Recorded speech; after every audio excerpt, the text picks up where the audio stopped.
it starts tonight in the city of brotherly love, the home of the reigning, defending Super Bowl champion Philadelphia Eagles, as they entertain the Micah Parsons-less, Kenny Clark's Dallas Cowboys. And the vibes could not possibly be different with these two teams entering the year. The Eagles, drunk off success. So successful that they're saying they don't even want to be out there when the banner gets raised. I mean, true psychotic, psychopathic behavior. I want to say I respect it, but I actually don't. Like, you idiots won the Super Bowl. Go out there and enjoy it on banner night. I think that whole thing's kind of weird, but hey, to the victors go the spoils, and the winners get to make those sorts of decisions. So the vibe's obviously high in Philadelphia. People like me think the Eagles are the best team in the conference entering this season. People like me believe that the Philadelphia Eagles could absolutely win another Super Bowl and go back to back. The vibe's strong and high in Philadelphia. And in Dallas, the diametric opposite. The Dallas Cowboys, entering the year, at least things can change, and they can change in a hurry. But entering the year, I believe the kids would say, maybe it's not kids, maybe it's like people just a little younger than me now would say, they are down bad. Micah Parsons is in Green Bay. Jerry Jones, I don't know, has he lost the fastball or is he just throwing changeups now? I'm not sure, but it's one of the two. It's not great. An unproven head coach in Brian Schottenheimer, who has never blown anyone's socks off as far as being an offensive coordinator.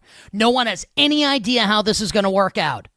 So you have the former kings of the NFC East, America's team, really in name only at this point, having failed to reach a conference championship game in 30 years, against a team in its own division that has won 2 Super Bowls in the last decade.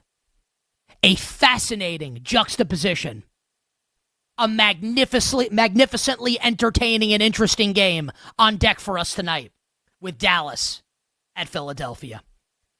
And the betting market believes that the Eagles way better than Dallas.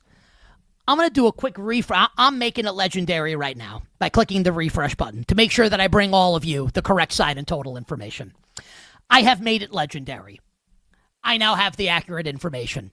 The Eagles, an 8-point home favorite, 8.5 in some places, currently 8 at BetMGM. The total now, 48.5. So 8 and 48.5 is what we're rolling with here. And the spread was obviously not as big last week prior to the Micah Parsons trade. That trade happens, and obviously people are betting the Philadelphia Eagles with Micah Parsons now in Green Bay. Makes sense. Like, best pass rusher in the league or top 2 pass rusher in the league. Not there anymore. Let's bet the other team. You can certainly understand that. And obviously the over gets bet as well with Micah Parsons out of Dallas and in Green Bay. And when I woke up this morning, and this is just something that's specific to me and like personal to me, I think people can appreciate this, right? Because when we hit the end of the week during football season, that's when my content goes into overdrive. I'm doing 1 million radio appearances on Thursday, 1 million radio appearances on Friday. And I can have opinions, and I can feel really good about them. But I got to sharpen those sons of bitches up for the end of the week because I'm getting asked about them 500 times over the course of that 48 hours, Thursday and Friday. So I woke up this morning. I got myself a gun. I didn't. I'm a massive coward. I woke up this morning and I really started thinking on-field handicap, Eagles and the Dallas Cowboys. And the conclusion that I came to, and I will warn everyone in advance, and I have a strong thought on the total, but as far as the side is concerned, I have a lukewarm opinion for now that maybe has the opinion to catch fire a little bit as the show goes on, as my excitement builds, and as we near kickoff. My opinion has become that I would not bet the Dallas Cowboys. I would not take the points with Dallas. Not at 8. Not at 8.5. Not at 9. Not at 9.5. Now, if you gave me 10, I would take the 10 with Dallas, but that's literally never going to happen, so we don't have to have that conversation. Like Dallas plus 10, I think, would probably be a pretty decent bet, but I'm not interested at current prices.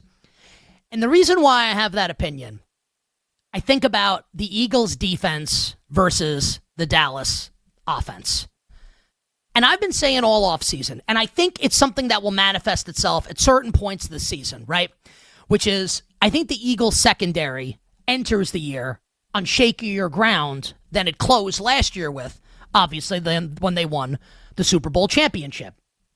But the Eagles still have two absolute monsters in that secondary. And it just speaks to the unbelievable, overwhelming greatness of general manager Howie Roseman, that they are both second-year players and already have Super Bowl rings in the Rolodex. Quinyon Mitchell playing outside as the boundary cornerback, and Cooper DeJean, who can obviously play safety, but is just a ridiculously good slot cornerback. So if we want to say, and I think this is kind of an interesting handicap, we kind of don't know how this is going to go, right? I think the assumption is that we're going to see CeeDee Lamb a bunch in the slot in this game potentially. CeeDee absolutely dominates from the slot. Now is an awesome outside receiver too. I think this Cowboys run game eventually has to be Blue and Maffa, the two rookies, when Maffa gets off IR after week 4, for this run game to actually find some success, a little thunder and lightning. I think Dallas is going to have some trouble, at least early in this game, moving the ball on the Eagles defense. And on the flip side, Jerry Jones can say whatever he wants about the run defense being better now with Kenny Clark. Like, the spin zone in the history of spin zones. Like you get dumped by this really hot girl, and you tell your friends, actually, let me tell you why this is a good thing. Let me tell you why it's good that I'm not sleeping with this hot woman anymore. Let me tell you why that's a good thing. It's not. Losing Micah Parsons is not a good thing. And this idea that Micah Parsons can't defend the run is asinine and is said by people that don't know ball. Micah Parsons, really good run defender.